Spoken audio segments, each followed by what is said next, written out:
Spring Training 2.0 is officially underway as all of the players reported on July 1st, so the season is officially a go. We're ready to play in 2020, so now it's time to make some predictions. But we've already made predictions for the 2020 season, so what we're going to do is we're going to make some bold predictions, and by definition, those are courageous, confident, and fearless picks. We're ready to take some risk. We're going to go with the guys or the teams that are flying under the radar. They have all of the necessary skills and talent around them to win AL MVP over Mike Trout, to win the World Series over the New York Yankees. So that's what we're going to do today. Let me know your opinions in the comment section down below. Without further ado, let's start talking baseball.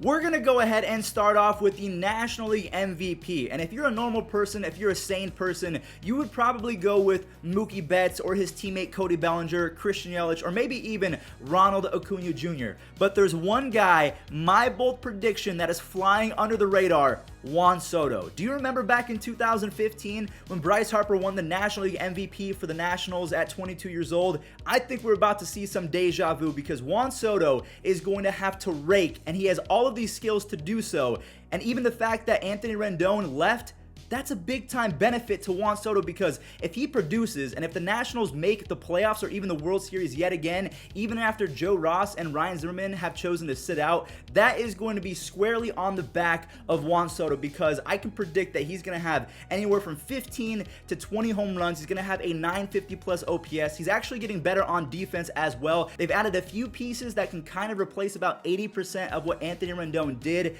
in the players of Starlin Castro and Eric Thames.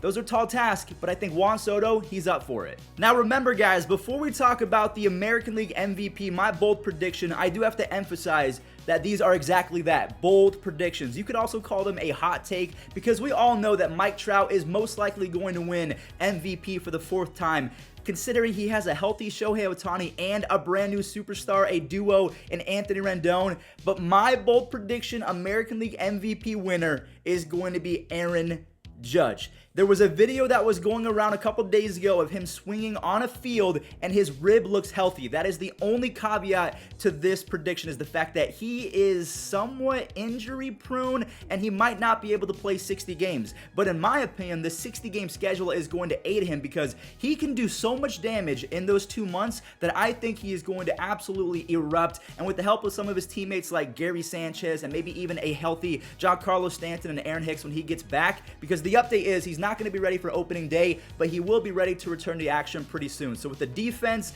and the power capabilities of Aaron Judge, combined with that rotation and how good the Yankees are, he's going to be extremely valuable to that team, and it's going to be him, Mike Trout, Anthony Rendon, all neck and neck for the American League MVP. And also, watch out for Josh Donaldson. See what he can do for the Twins. Do I dare say that someone is going to dethrone Jacob deGrom in 2020? He's on pace to be your back-to-back Cy Young Award winner, but I think that one man at 25 years old, because of the players and the team around him, has a chance to do so, and that is Walker Buehler. If we take a look at his 2019 stats, his ERA actually did regress from 2.62 to a 3.26, which is still incredible, but he led the National League in complete games. He also improved his strikeouts per 9 and his walks per 9. Also, his fielding independent got better as well, so the ERA is not always the full telltale story of what's going on with a player. But I think that Walker Buehler, with the teammates and the counterparts that he has around him,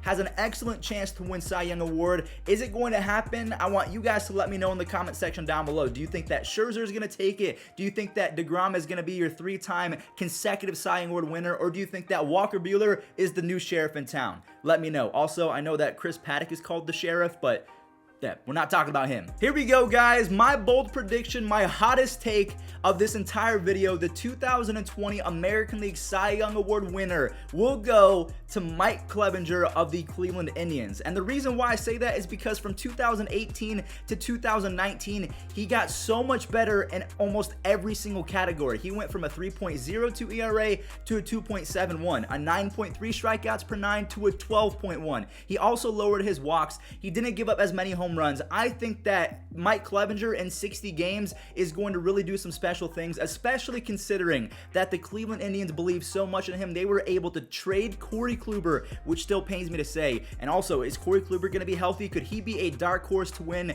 the American League Cy Young? That would be awesome to see Clevinger or Bieber go up against Corey Kluber and Garrett Cole. But that is my bold prediction. Mike Clevinger at 29 years old, he is entering his peak. He strikes out a ton of guys. He really limits the damage when runners get on. I like my pick. I'm not being biased. Mike Clevinger has a really good chance of winning the 2020 American League Cy Young Award. What do you guys think about that? Now remember everyone, this is the last time that I'm going to mention it in today's video. These are hot takes, bold predictions. Is Garrett Cole going to win the American League Cy Young or Justin Verlander? Probably. But Mike Clevinger is flying under the radar, and that's today's video. So I'm just trying to make sure you guys understand that I don't think that Clevinger is the front runner, but he's a dark horse for sure. I know that Luis Robert and Joe Adell are supposed to be the next Mike Trout, but I have a guy in mind for American League Rookie of the Year that is flying so far under the radar that it's kind of disrespectful. Now, I think everyone knows how good Jesus Luzardo is, but just in case you don't, let me go ahead and read off his stats. At 21 years old, again, he was making his debut. He had a 1.5 ERA in 6 games. Now, again, he is not a starter, but he had 12 strikeouts per 9, and the best part about Jesus Luzardo is at that young of an age, in the postseason against the Tampa Bay Rays, he had 3 innings pitched and struck out 4 hitters. He was dominant. I can't wait to see what this guy can do once he is actually in a starting role. I mean, we might be looking at the next Chris Sale or even someone like Randy Johnson. Those are his comparisons, and honestly, I see it. He throws gas. He has one of the highest ceilings that I've seen from a young player in quite some time. And also, he's super down to earth and works extremely hard. I can tell you that because just this year, I interviewed him when he came to Las Vegas for a random tournament against the Indians. I believe in Jesus Luzardo, and he is my bold prediction to win the AL Rookie of the Year. So the reason why this video is even a thing is because I put out a tweet with my bold prediction saying that Hunter Renfroe was going to lead the league in home runs, and the fact that Jorge Mateo was going to win National League Rookie of the Year. And a bunch of Dodgers fans,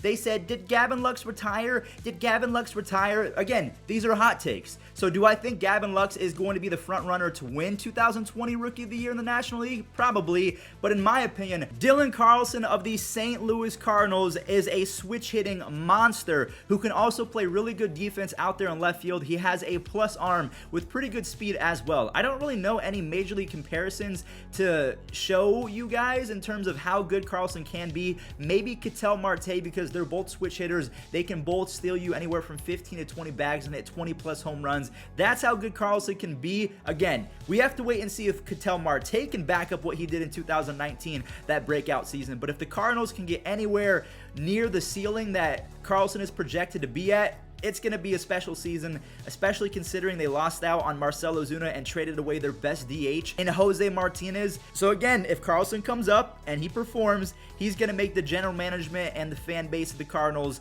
they're going to feel a whole lot better. So we've talked about the MVPs, we've talked about the Cy Youngs, we've talked about the Rookies of the Year. Now it is time to talk about who will win the 2020 World Series. But I guess before we do that, where we pick a winner, let's talk about the teams that are going to make it out of their respective leagues. In the National League, I'm going to go with the Cincinnati Reds. Yes, the Cincinnati Reds, the same team that was barely 500 back in 2019, just a year ago. Actually, let me check that. Were they even 500? No, they were not, in fact. They were 75 and 87, so about 8 games under 500. But my biggest factor into why they're going to improve so much in the following season is because they've added so much depth both in the rotation and the lineup. They added a new DH. They got lucky because the universal DH is going to be a thing this year. Nicholas Castellanos, a horrible right fielder, left fielder, wherever you put him, he is going to be one of the worst defenders in baseball. He now gets to do one thing and one thing only: mash baseballs. They also signed Mike Moustakas. So when you add Mike Moustakas, you add Nicholas Castellanos, you also add Japanese outfielder Shogo Akiyama. Kazuma, I think I said his name right. He was pretty much a 25 home run, 15 stolen base threat in Japan. I know the competition isn't as severe over there. He's going to be decent at the very least, in my opinion. And just with that rotation with Sonny Gray, Luis Castillo, Trevor Bauer is on the squad as well. And back in 2018, he had a sub 2.4 ERA. So if he can even be a 2.9, maybe even a 3 ERA, the Reds are going to be absolutely lethal from a pitching perspective, from an offensive perspective. Their bullpen is iffy at times. But even if you look at their other players that we haven't talked about, Joey Votto, Eugenio Suarez, Aristides Aquino, Nick Senzel showed some promise in his rookie season. They also have Freddie Galvis, who can rake as a shortstop. I really like the Reds' chances. Again, do I think they are going to be the definitive favorite to win the World Series or at least win the NL pennant? No, I'm going with the Dodgers, but this is fun. Honestly, I haven't had this much fun making a video in quite some time, so hopefully you guys are enjoying it as well. But who are the Reds going to face in my hot take prediction for 2020? The Minnesota Twins. You just can't deny me that opportunity to see the Reds offense versus the Minnesota Twins offense. That would be a wild, wild series. The Twins did pick up Kenta Maeda in the offseason, which is actually a pretty solid addition to the rotation. They do already have Jose Barrios and Jake Odorizzi, so the Twins, they could be very underrated in the rotation department, but that's not why we like the Twins. That's not why some of us might think they're going to make the World Series. The fact that they added Josh Donaldson and got a surprise breakout season from Mitch Garver, when you have a number 8 hitter in Miguel Sano who could hit 20 home runs in a 60-game season, and Nelson Cruz, who I forgot had 16 home runs in 23 games dating back to 2019, so they have just so much firepower, and they can score 7 runs in a single inning if they wanted to. That's how good and special the Twins can be with Josh Donaldson, Nelson Cruz, Max Kepler, Eddie Rosario, Miguel Sano, Mitch Garver. If I'm forgetting anyone, Byron Buxton has a chance to still break out at some point in his career. Luis Arias, Jorge Polanco. I mean, there's no weak spot on this team. It is absolutely ridiculous, and we haven't even talked about Marwin Gonzalez, who regressed in 2019, but maybe he bounces back. My jaw drops when I look at this Twins roster and their offense. But that's it. That's today's video. Let me know what you guys think in the comment section down below of all of my hot takes and my bold predictions. We ended it with the Reds versus the Twins in the 2020 World Series. I'm going with the Twins as your champions. Now again, probably not going to happen, but hey, I wanted to give some props to some teams that no one is really talking about this year, so I had some fun. Hope you guys did as well. Remember to hit that like button if you enjoyed, subscribe because we're on the road to 200,000 subs, and I'll catch you guys in the next one. Peace out. And if Francisco Lindor wins MVP, that would make me very happy too.